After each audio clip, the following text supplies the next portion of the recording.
నింగిలోని చంద్రుడే తొంగి చూసినాడు పార్వతి ఏరే నిన్ను చూసి ఆగెను మల్లె చెట్టు కింద కూసున్నా మనసైన ఓ ముద్దుకున్నా లంగవోని వేసుకొని దొంగ చూపు చూసుకుంటా నా మనసు దోసినావే బొమ్మ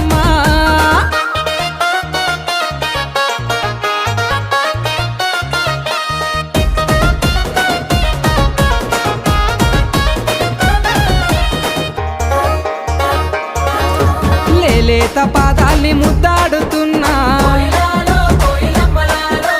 ఆ మట్టి నేనైతే ఎంత బాగుండునో